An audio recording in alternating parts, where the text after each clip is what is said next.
Welcome, everyone. I'm Angelo Robles, the founder and CEO at Family Office Association and the host of the Angelo Robles podcast. Today, our conversation is The Chase Continues, Freedom from Wealth as You Age. Our special guest today is a longtime friend of mine, Charles Lowenhaupt, who's an author and principal of Lowenhaupt and Chasnoff. And again, as I mentioned, he's the author of multiple books. He's been on several times before, and it's never enough as far as I'm concerned. To give you a little bit of context, Charles is a recognized leader and wealth counselor for ultra high net worth individuals and families literally around the world. He is chairman and partner of Lowenhaupt and Chasnoff, the first U.S. law firm to concentrate, we all know how I am into taxes, on tax law. I said the first, and established by Charles's grandfather in 1908. Charles is also the global chairman of Lowenhaupt Global Advisors Australia, a family office based in Sydney. Charles, I could go on and on. You have a long and distinguished track record in philanthropy, in business. You're truly a special guest to have on, and welcome back to the show. Thank you, Angelo. I'm glad to be on the show. I've really enjoyed your prior books. They were incredibly educational. I am way more of a student than I am ever anything more of anything sort of a quote unquote expert. I want to learn, and you're absolutely and have been for probably near about 15 years now, among my certainly most go-to resources. So why don't we get into it? This is especially interesting to me from a variety of perspectives. One, I'm aging. We're all aging. I'm more of an elder than I am younger. A couple of years ago, I got very active in health and wellness and looked to change a little bit of my physique from what I eat to what I take as a supplement to the exercise and the programs that I do. And as I got more experienced, obviously, I wanted to focus on meditation, mental health, and really be kind of quote unquote all-inclusive. I was telling you offline, I'm forgetting his name, but the founder of Bally's Fitness way back in the day. Unfortunately, he passed away a couple of years ago, but as late as his late 70s, this guy was dropping out of helicopters to go skiing in Alaska and the frontier. He was mountain biking multiple hours a day and doing an exercise routine with 10,000 reps that I think the most fanatical bodybuilder would have a hard time with. So as we age and we have a level of success and power and we feel things getting a little bit away from us, is this kind of a crisis that I'm going through and others, or is this thus aging and being as cognizant of our physical and mental health? And is there anything wrong with that? Isn't that a positive? There's nothing wrong with it at all. But I'd point out that you've set a priority, so has that gentleman you mentioned, and your priority is finding time for fitness. There are other things which you could have been doing 30 or 40 years ago, which you've decided are not priorities. And the secret of aging well is setting your priorities and devising strategies that allow you to continue to chase those priorities as you get older and as you lose energy and lose possibly capability. And that's what this book is about. How do you set priorities and how do you develop strategies to allow you to continue to be all you can be? The chase continues. How do you allow yourself the freedom to self-actualize, which is what I call freedom from wealth? And in my first book, Don Trone and I talked about that generally. Second book was written for wealth inheritors. And the third book is written for people like me and like you who are trying to age well. Yes, and everyone, I highly recommend Charles's books. And I did say the word books because, as he noted, there is somewhat of a sequence and value from reading them. To be educated puts you in a position to make smarter decisions, we would hope. And again, I'm the biggest fan of Charles, and I highly recommend it. You mentioned setting priorities. So I think back in anything, when I founded businesses, when I looking to do this, looking to do that, I set my priorities to some degree based on influence and feedback that I get from others that I would respect. But at the end of the day, they're going to be my goals and my priorities. I then set about effectively a game plan, which is a lot around discipline. And in today's world, let's face it, the longer the game plan goes out, like in a sport, the reality is you're going to face an obstacle every day and you're going to have to adapt. The way that you're describing it and setting priorities sounds similar to what we would do in our younger days, or really anytime we want to start a business, but we're doing this now from a different perspective. So is it carrying on many of the same principles that make people successful to begin with? It is. The challenge can be that as you age, it's harder to think in these terms. True. And what I've noticed among a number of our clients is that the sooner they start thinking of those priorities, the better off they are. And Angela, when I'm talking about priorities, I'm really talking about what is it you want to continue as you age and what is it you don't care about. I will frequently sit down with a 60 or 70-year-old and say, what are your priorities? What do you want to be sure you can do? When my father died, I sat down with my mother and I said, what are your priorities for the next 20 years? And she was very clear. She said, my priority is to remain in my residence. No matter what happens, I want to remain in my residence. We discussed that. We discussed the fact that there could be loneliness. We discussed the fact that she may have to have 24-hour care. We discussed all of the downsides. And every year or two, I reviewed that priority with her. It never changed. She always stayed in her residence.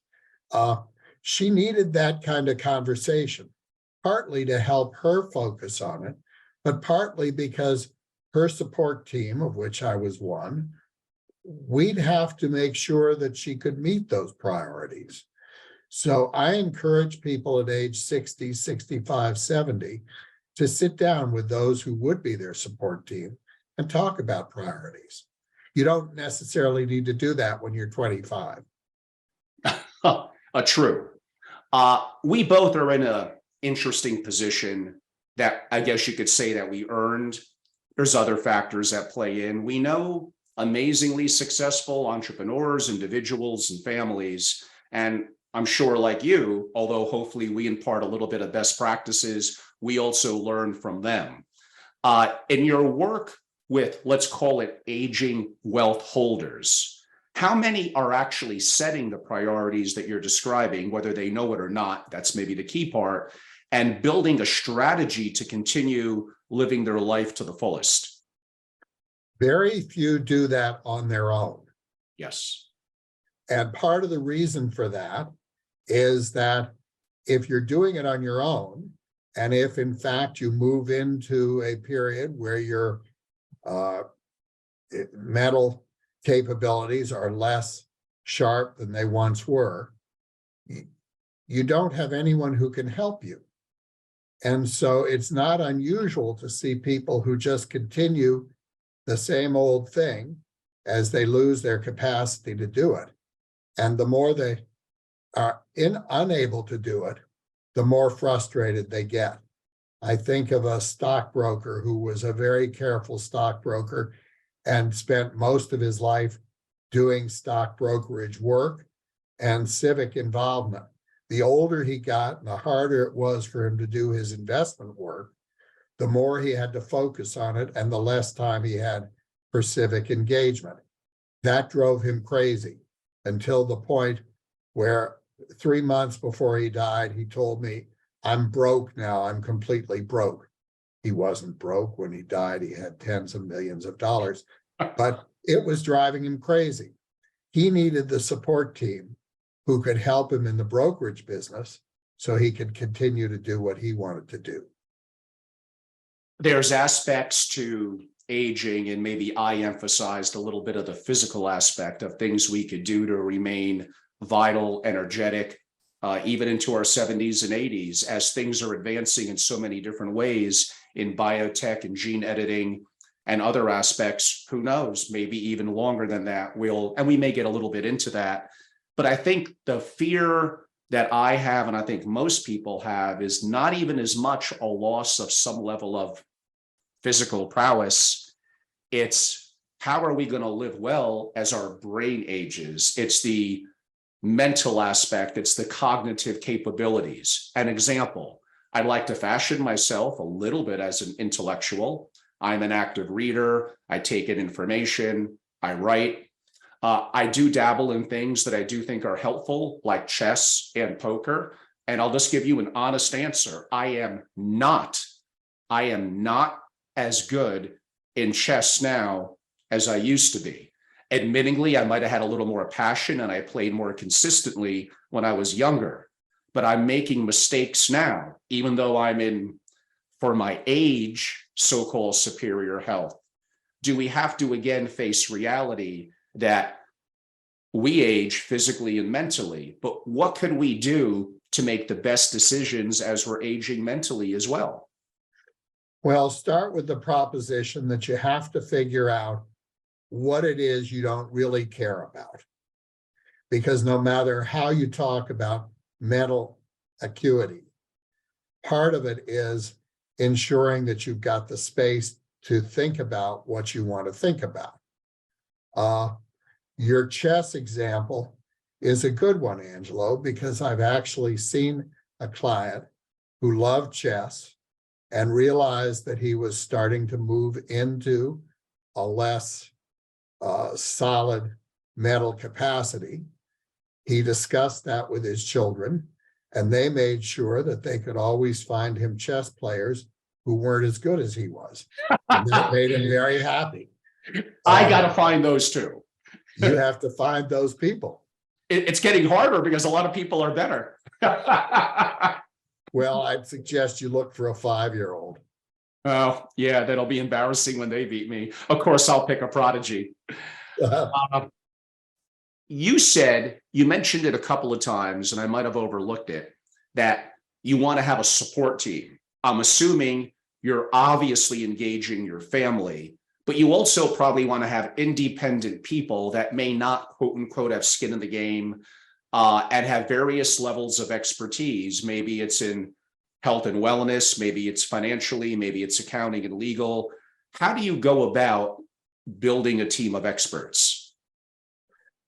Well, they're probably people you've been working with for a number of years who come to know you. It starts by finding one or two of those people who can be core. I don't want to leave the subject of family entirely because there's an important point I'd make here. We like to think if we have 3 children that we love them all the same.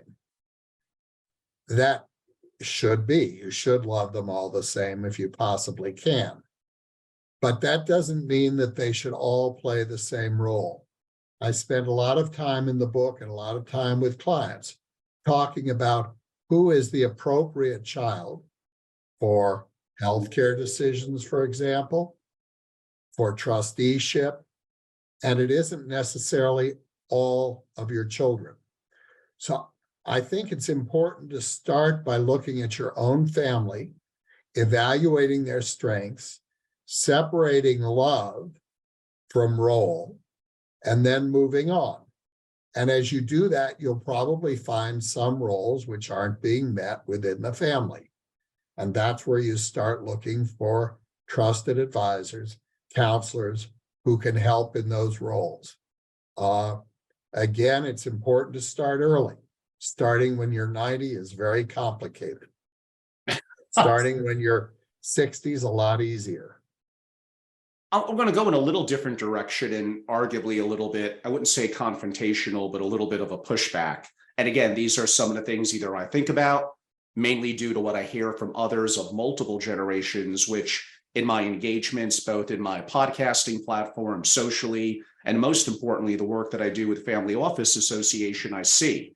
There are a lot of people that are doing amazing things after their 70s. Our current president is going to turn 80, if I have that correct, this year. Our prior president, President Trump, was well, I guess, into his mid 70s. Former President Jimmy Carter, amazing for him. He's become such an interesting gentleman on charity and philanthropy. You have to give him credit. I believe he's 98. So there's a lot of amazing things going on with people that are older that gives me hope. In some ways, I like to see that, but there's a but to that. The but to that from a political perspective, and I know this is not that kind of conversation, but I'm not afraid of a little bit of controversy. We are, and even I'm having these thoughts, like maybe their time has passed them. The world of technology, AI, we're now in Chat GPT and crypto, and there's just so many things going on. I could argue I've seen it all. Let me take a step back and look at things and not be willy-nilly. But maybe we do lose a little bit of mental cognitive flexibility and open-mindedness sometimes. Would we be better served by having a diversity of elders and younger people that are diverse politically within families, family offices, investing teams, whatever? No question we would. There was a 20th century psychologist, Erik Erikson, who said that when you get old, you contemplate your life. You look back on your life and what you've accomplished, and you sit and rock and think about those things. The model for that might well be Winston Churchill, smoking a cigar in front of his canvas painting. And that was the model until fairly recently. And then you run into people like Jimmy Carter, Warren Buffett, they're good examples. Yeah, Charlie Munger, etc. Yeah, people who've been self-actualizing for 30 or 40 years and want to continue to self-actualize. They want to continue the chase. I can't criticize those people for wanting to do that. But I do think we need to examine this concept of control. I see it always in family dynamics. And the interesting thing about control, we're all used to hearing younger people saying, Mom and Dad, whomever, try to control me. What isn't so often heard is what I hear. Mom and Dad saying, you know, that kid of mine's telling me to quit driving. Who is he to control me? And when I hear that from a parent, I frequently stop and say, you know, that's a very interesting perspective. How do you think your son or daughter feels about your trying to control them? I find that when you make it a kind of bilateral issue, there can be much more conversation around it. And at the end of the day, the patriarch or matriarch in many cases will say, you know, you're right. I'm trying to make too many decisions around here. I need to turn over control, just as I want my son or daughter to let me control how I age and what priorities I set. How do you come to a realization as someone who, let's say, is a wealth creator? So they did something that maybe put them in the top 1/1000th of a percent. Yeah, there might have been a little bit of luck and dynamics involved, but they've done amazing things. I know, and you know, because we've been dealing with these people for decades, there are some trends that you do start to see, not in all of them, but the majority of them, and giving up control because they have such prior successes, at least in business and finance. We could get a little bit into the family stuff. That's always more complicated. How do you get them to realize there may be some things, and this goes probably back to your priorities. You can't prioritize everything. There can't be 270 things that are a priority. How do you trust in the process of letting go and trusting in others? Some people can do that easily. Some people cannot. There was a very wealthy Malaysian fellow who had one son, and he was determined to control that son forever through the wealth. And he used the wealth as a threat against the son. Now, control requires two people. It requires the person who controls and the person who is controlled. That son went out and joined a monastery and took a vow of poverty. He got rid of his father's control that way, made his father unhappy, but he managed to move out from under control. Wherever I see a situation where the patriarch is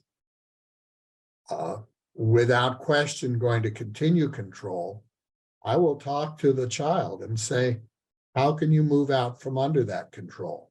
How can you go ahead, chase your own passions, have freedom from wealth, live your own life without mom or dad controlling you? And there are strategies for that too, Angelo. Yes. And this goes back again to priority strategies, building the right quote unquote team around you, be an optimum as a good listener. And again, these are all things that sometimes do become challenging relative to as we age. Maybe there is a little bit of a loss of cognitive flexibility. We are looking to hang on a little bit to what we know and what has worked. And there are experiences we get from that I think we could, as mentors to younger people, be of value and help. But this gets complicated. I'm going to go in a completely different direction. As we age, as let's say someone who was married and has a family, the odds are we're not going to pass away, quote unquote, a spouse at the same time. You do see situations where a spouse may pass away, I'm making it up, at 71, and the other wealth holder, whether male or female, may continue on for another 10, 15 years. How do they honor the legacy of a past loved one and the family that they built, but realize that they are human? They may engage in another relationship later in life. And as we know, sometimes that causes dynamics with the children. And part of it, and maybe rightfully so, is monetary focused. Now we're getting into the real sticky part of family dynamics, Charles. And the answer to that is to have thorough conversations. So we would encourage the husband and wife to talk about, A, how do they feel about a second marriage or love or relationship? How do they think money should play a role? I've seen many successful second relationships where the widow or the widower supports another party. I have one situation right now where the widow has substantial wealth, has a boyfriend who has very little wealth. The widow has to move into a care place, basically a nursing home, and she wants the boyfriend near her. She's willing to pay for the boyfriend's apartment and living expenses to keep him near her. She should have discussed that with her children long ago, she and her husband. Similarly, travel expenses. There are any number of expenses that can come with a second relationship.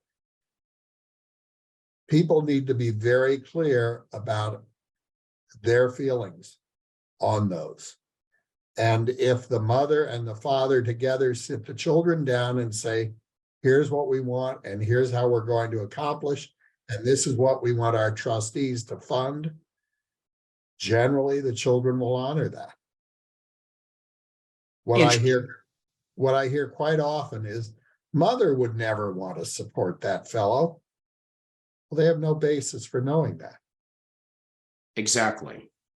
It's kind of unrelated. I was on a train in Westport, Connecticut, Metro North, heading to Grand Central on a Saturday about a year ago. And a person who sat next to me was an older lady, at least older compared to me, and I'm old. Actually, as I remember correctly, she was 88. And people love to talk to me on trains and buses. I don't know why. I'm really not overly that friendly, but there must be something about me. Then once they get going, then I, of course, get into it as well. Long story short is, she told me about her family. Her husband passed away decades ago. Her son, who I believe was 60 or 61, had a business in Northern Connecticut that was actually very successful. I wouldn't quite say family office level, but very successful. But I'm like, well, why are you going into New York? And she goes, I'm going there to see my boyfriend. And and she got into, he's 91. Unfortunately, he has an illness that will likely, unfortunately, inevitably be death within a couple of months, but she didn't have sorrow or crying or tears per se. It was supporting him and being there for him and enjoying their time together, even though for her too, more than likely, but definitely for him, that time is limited. We really have to face a lot of things as we get older. And eventually, I guess we all, no one lives forever, we all, quote unquote, will meet our final destiny and our maker. How do we kind of come to terms with that? Well, before I leave your story entirely, I want to emphasize that those are personal decisions, because I've seen more than one situation where a widow will say to me, I'd always liked male companionship, but I never want to have to take care of someone again the way I took care of my husband. Yeah. So that's the exact opposite of the woman on the train. Yes. Now, what was it you were asking me before that? Because I'm focusing on. I mean, the perspective of our time is going to be finite. If we're a little logical, we theoretically know that at age 81, looking at the actuarial charts, we, in theory, quote unquote, probably have just a couple of years to live. How do we come to some internal self-fulfillment and with the expectations of more than just doing our will and having a good relationship with our kids, but kind of come to terms with our own mortality? Well, you decide what it is you want to chase. And I keep using that word chase. And you wake up every morning thinking about how you will continue that chase that day. I have a good friend whose father died when he was in his 30s. And he recently died himself. He was my age. And at his funeral, his brother, I think it was, or the priest, I can't remember, said he woke up every morning with a prayer. And the prayer was, thank you, Lord, for giving me another day to do what I want to do during my lifetime. You take it day by day, Angelo. And the people who do that are very satisfied and are not focusing on the likelihood that they will die within a certain time frame. But you have to decide what it is you want to accomplish. Is it making the world a better place? Is it building a legacy for your children? What is it?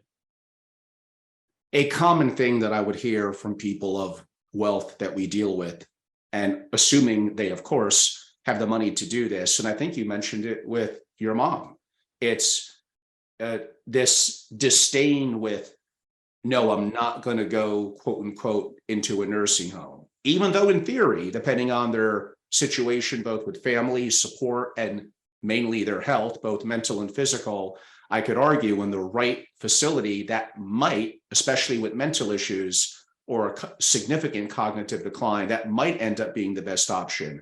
But you're commonly going to hear, no, if I have to have 24/7 care, if it ends up costing $2,000 or $3,000 a day, it is what it is. We have the money and resources. And I would understand that, because that independence to a degree of being in your home where you want to live, the state you want to live, the residence you want to live, the neighborhood, and having the flexibility to some degree of not following rules. It's your home.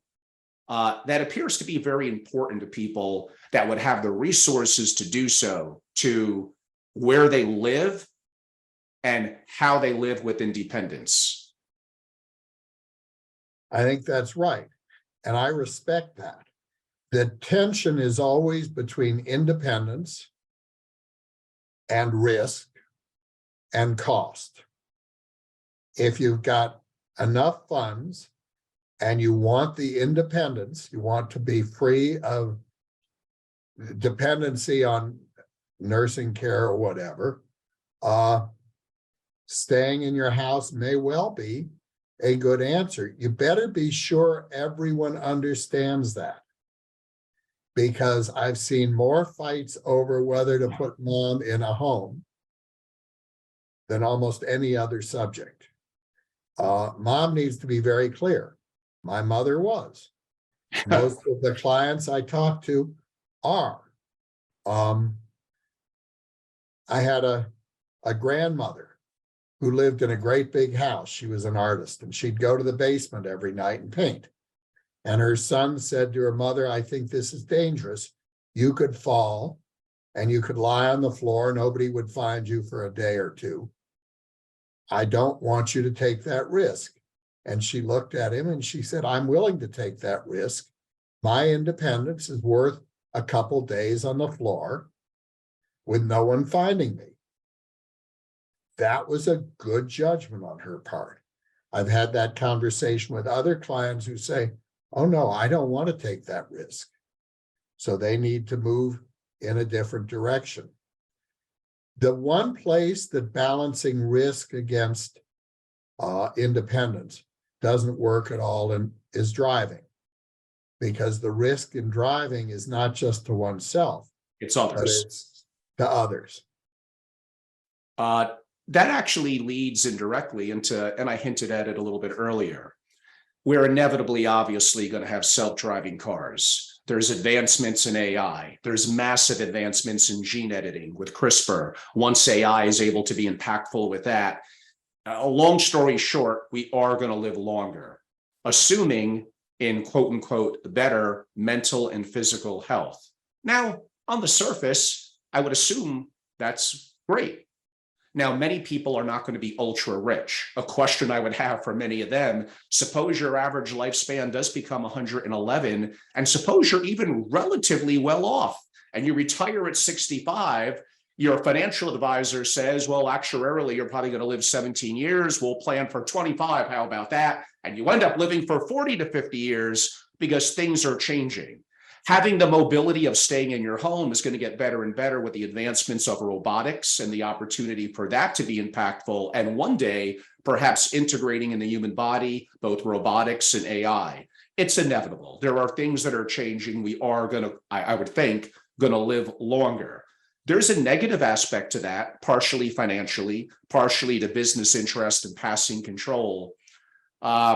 Man, there's a lot of directions I could go, and some of them are very touchy from even a religious perspective. Why don't I stop there and kind of throw that comment on you that, of course, you'll formulate into a question and an amazing commentary on? Well, I'm going to formulate it instead into an actual experience my wife and I had. About 5 years ago, there was an article saying that we were going to be able to live to be 400 years old.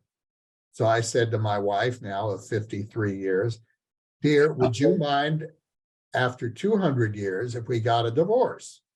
And she said, well, why would you want that? I said, well, dear, after 200 years, we've said everything we can say to each other. There's nothing new. And she said, dear, after 200 years, I can repeat myself every 30 seconds and it'll sound new to you. So I think it's hard to figure out all the ramifications of that, Angelo. And I think maybe we'll live a lot longer, and I think we'll maybe have a lot more ease.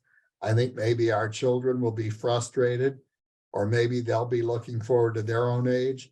I think we have to go a year at a time. And right now, mobility can be complicated if you think of mobility as only driving your own car.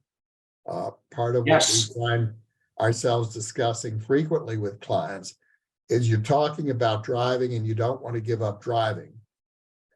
But why don't you talk about mobility? How do you get around? And for those purposes, Ubers, taxi cabs, buses, walking, which is healthy, can all help.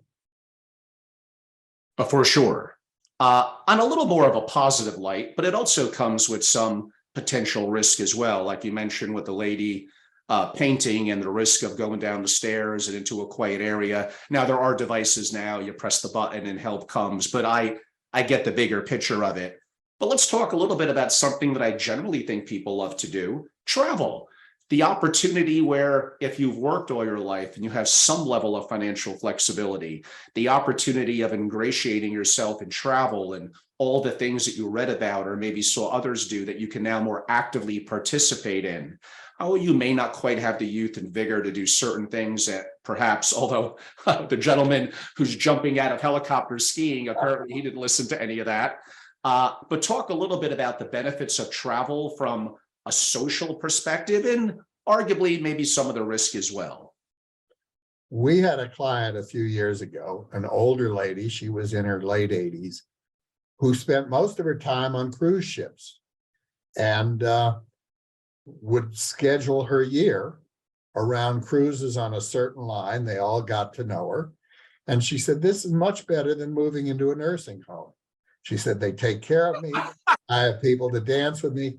I thought that was remarkable at the time, but you know, Angelo, I'm hearing of more and more wealth holders who are doing it. And what are the risks? Her children said, look, you could be in Singapore and get very sick.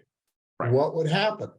And she said, well, hopefully one of you would fly out and maybe I'd die and maybe I wouldn't, but this is a risk I'm willing to take. There are now some wonderful travel counselors, doctors who will help you stay in touch if you need to be in touch.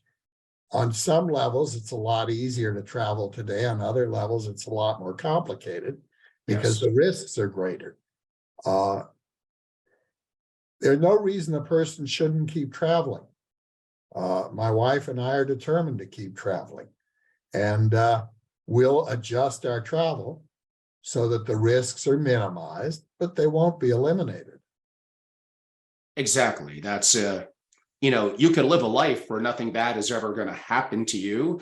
You have a home, you have a sofa, you stay there, you watch TV, you talk on the phone, you go on the internet, you never go out, you never interact with people, you never, yeah, then nothing's ever going to go wrong. But is that the life that you want to live? You need to be able to, I wouldn't just say build a legacy, you need to engage, you need to interact. And that does mean inevitably in everyday life, there's risk that we're taking, especially as our cities are becoming more dangerous. There's a risk that we take just walking down the street. Look, Angelo, I'm sorry. Please. No, please, Charles. You got to continue the chase. And that's what it's all about. What do you, when you're talking to wealth holders, I'm not going to say some of them may be a little bit arrogant, but I did it my way.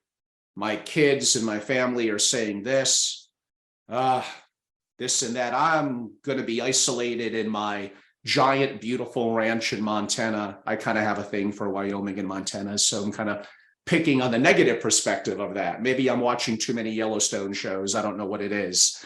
How do you get the curmudgeon kind of to, I mean, there's got to be a softness in their heart somewhere.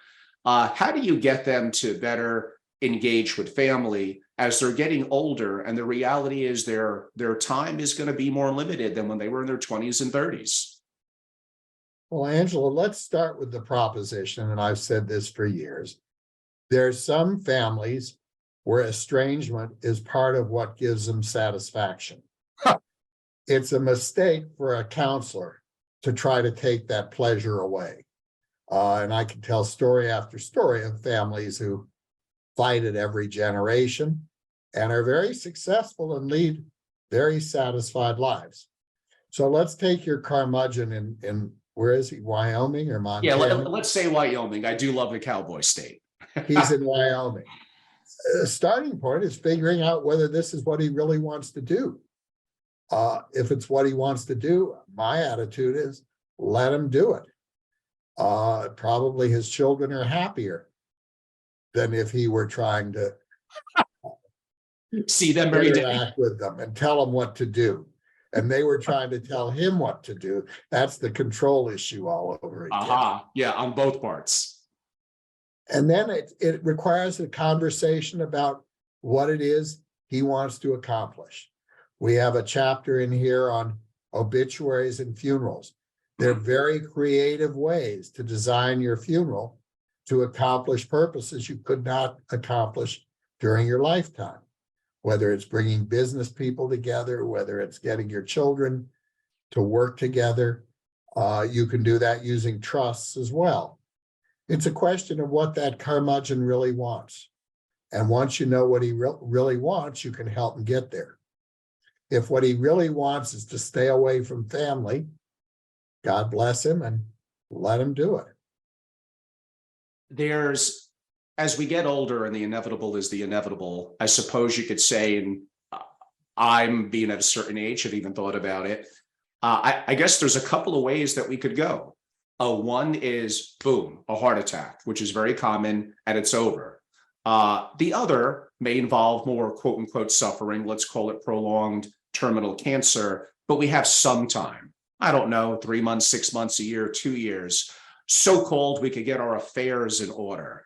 I'm not going to say which one is the better way to go. Who the hell knows? It's not for me to decide. That's individualistic. But the first option of it's over, like by nature, we're going to procrastinate on things that are sensitive subjects, updating my wills and trust, getting my financial house in more clearer order, my family office, whatever it might be. We may not have the opportunity to do that last second if our death is going to be, in my example, with a heart attack and it's just over. And how about the emotional side? We're not going to have a chance to say goodbyes or to correct past wrongs, if you want to call it that, with our children, grandchildren, spouse, family, whatever it may be. Well, when you're young enough to think about it, you want to make sure that there aren't going to be any wrongs and not going to be any unspoken sentiments. Because you can always die of a heart attack, you can die in a plane crash. There are loads of things you can die in. Right. As far as the terminal cancer is concerned, this is very hard often for children to understand or for a spouse to understand. There are people out there who don't give a damn.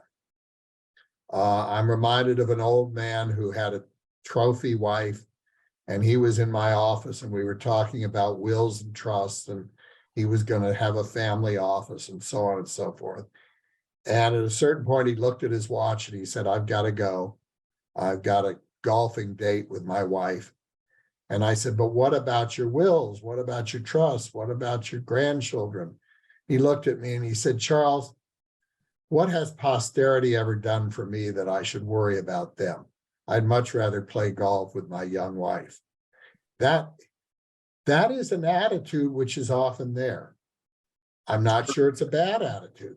It may be hard on the survivors, but it doesn't necessarily bother the person who's saying it. No, these are good things to bring up and discuss. And like you said, if that person, quote unquote, made the wealth, it's their decision how they want to spend their time. You and I may personally find that a little cruel and not quite what we would do. Now, this would dig into a deeper discussion, probably from your book too. It's not an obligation of the wealth holder to make their children, quote unquote, rich. It may be their obligation to be a good parent, to pass on correct values, to provide their education and healthcare up to a certain point.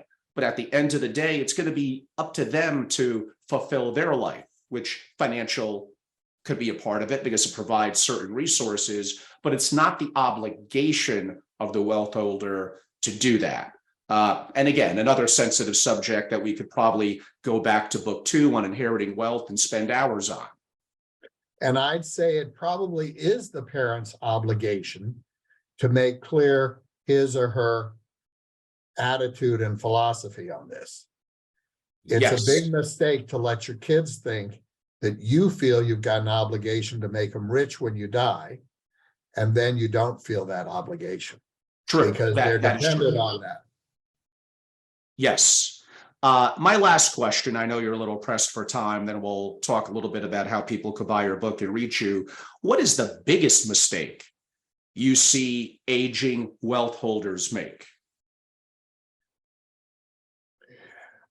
Well, a big mistake is not building your strategies young enough that you can think them through carefully. A related mistake, though, and you touched on it earlier, Angelo, is recognizing that control is a two-way street. Recognizing that the very control you resent as a parent, your children resent, recognizing that a wise child can pull out from under control. At the heart of most of these discussions are issues of control against freedom. And when I talk about freedom from wealth, it's the freedom part that's particularly important. There are lots of mistakes parents can make, lots of mistakes that aging people can make. They need good counselors, good advisors, good support system to avoid making them.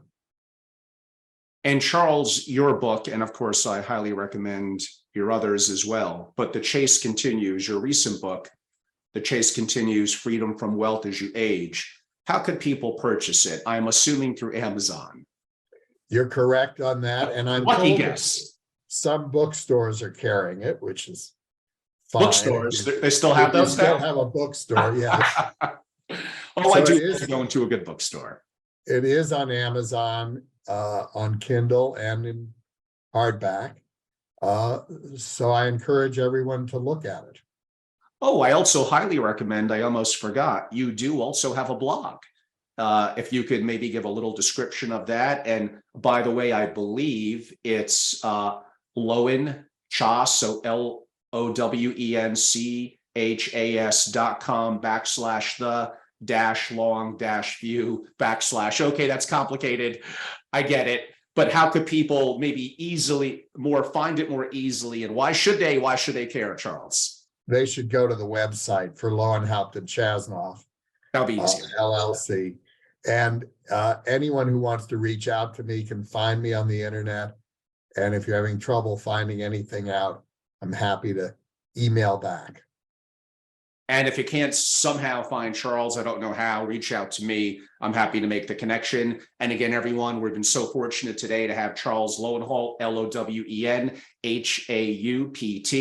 He's been a long-term friend, really, since effectively I launched FOA. He had no reason to believe in what I was doing, but he was kind enough to give up his time, his knowledge, and really his reputation, which was valuable to me when I was nothing. And I'm still kind of nothing, but maybe I moved up an inch.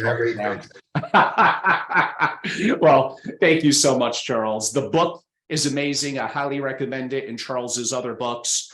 I know many of you on at least my YouTube platform are much more familiar with me from my conversations on economics, on macro with investors, and on building and structuring family offices. And Charles is very fluid on those subjects, and we're probably due to have a discussion looking at it from a global perspective on some of that with Charles shortly. But yes, we do need to mix it up once in a while. You know, I am the founder of Family Office Association. Don't forget the word family in that. And these issues impact everyone, whether you're rich, whether you're not, whether you're a family office, whatever it may be. Hopefully this is something a little bit down a different road that we went that many of you in my platforms are used to, but hopefully you really enjoyed it, because these are things that you do need to think through. It's not all about making money or preserving wealth. There's other factors with legacy, with family, and in a level of control and priorities, the word that Charles would use, and chasing, and you still have things that are important to you that you want to go after. So on that note, everyone, I'm Angelo Robles. I'm the host of the Angelo Robles podcast, the founder and CEO at Family Office Association. You could go to familyofficeassociation.com or .us to learn more. You could reach out to me through there. Many of you know I'm very active on social media platforms. Many of you will be watching this from YouTube, where I believe I'm at Family Office. I'm that at Twitter as well. You could find me on other platforms and reach me at Angelo. I'm forgetting my own name here. Angelo at familyofficeassociation.com. I hope you all enjoyed it. Charles, it's great to see you virtually and hopefully one day in person, and look forward to our future conversations. Thank you, Angelo. My pleasure. Thank you.